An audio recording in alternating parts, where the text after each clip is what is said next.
भगवंताच्या गळ्याला विळखा घालण्याकरता नाही का मन कसं असावं लागतं, त्याच्या छातीवर रुळण्याकरता सुमन असावं लागतं. सुमन सुगंधुरे भ्रमरा, सुमन सुगंधुरे भ्रमरा. जाऊ द्या, फाटा फोडत नाही.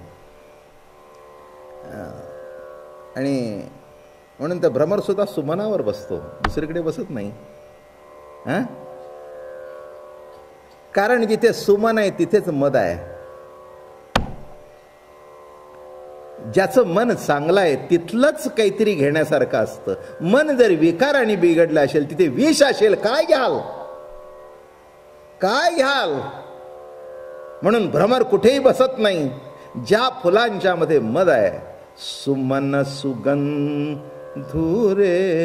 भ्रमरा, ऋण झुणू ऋणू झुणू रे भ्रमरा, ऋणू झुणू ऋणू झुणू रे भ्रमरा, ऋणू झुणू ऋणू झुणू रे भ्रमरा.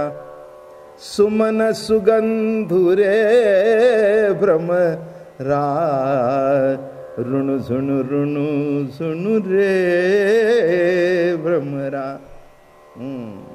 अधर सुधा रस पान करणारी बासरी.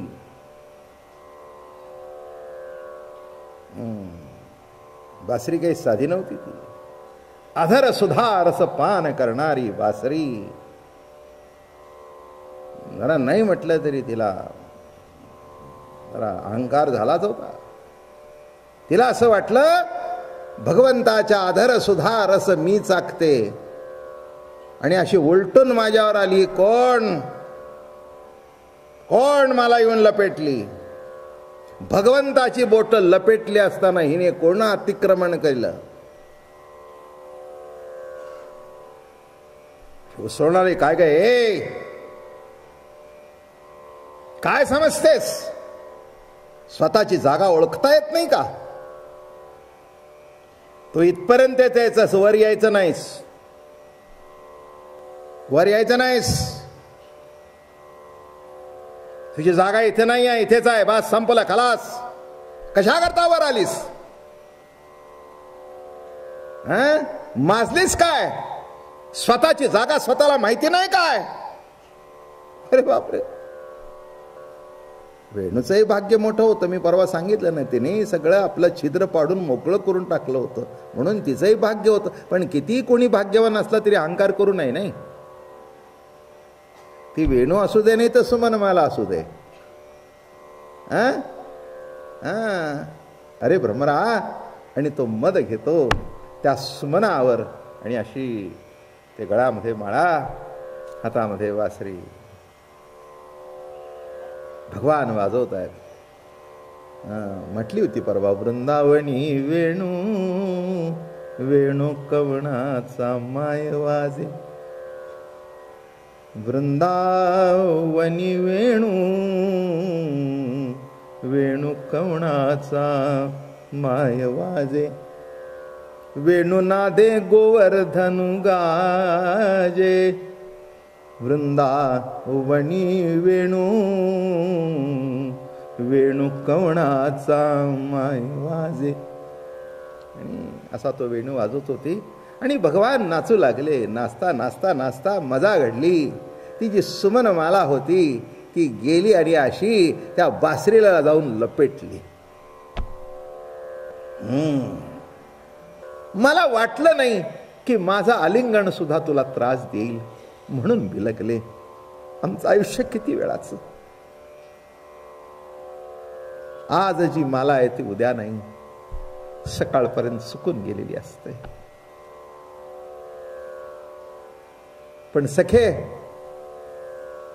एक सांगते, जिथपर्यंत आहे तिथपर्यंत हृदय सिंहासनावर विराजमान असते.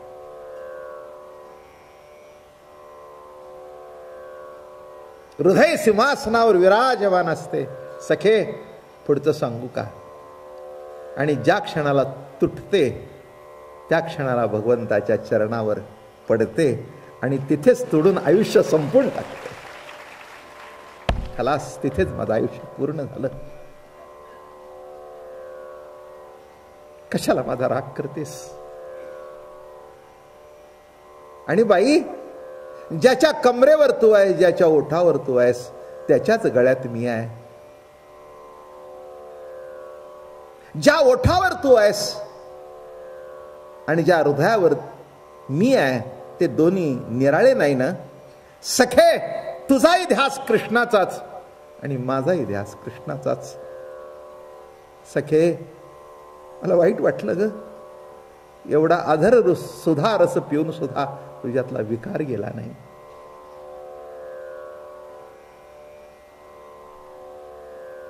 पोकळ झालीस,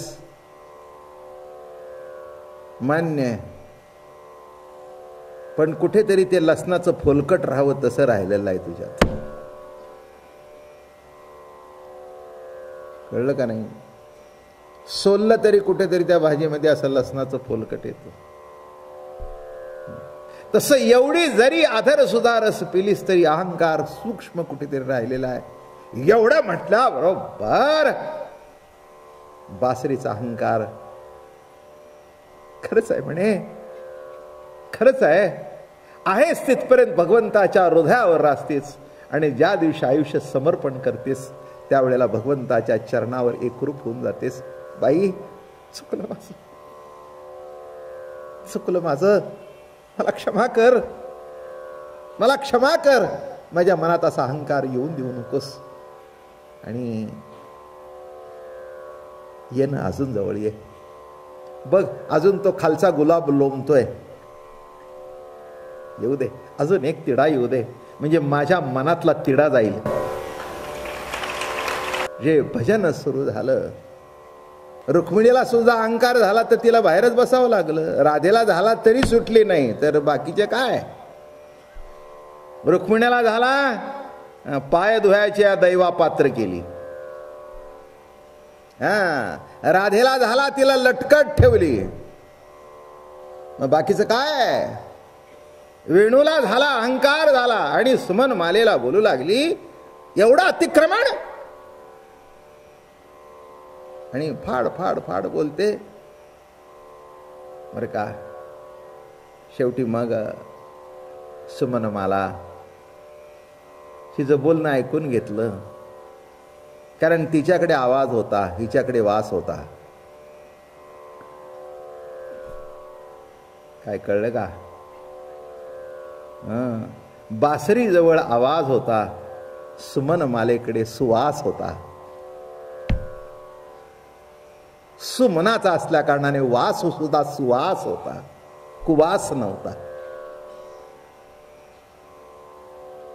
बोल म्हणे बाई. भगवंताच्या श्वासाने तुझा स्वर तयार झाल्या कारणाने तो कधी बेसूरच नसतो. अगं, तू माझी सखी आहेस. तू सखी असल्या कारणाने तुझा कठोर शब्द सुद्धा मला ऐकायला बरा. आपल्या प्रेमातलं माणूस रागाने बोललेलं सुद्धा बरं वाटतं. तसं काही वैडं वाकडं वाटत नाही काही त्याचं काही.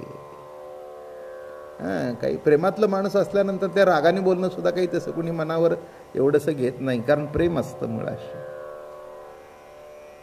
तेव्हा रागाने बोलल्या कारणाने अगं म्हणे बाई, एवढं काय रागवायला झालं तुला?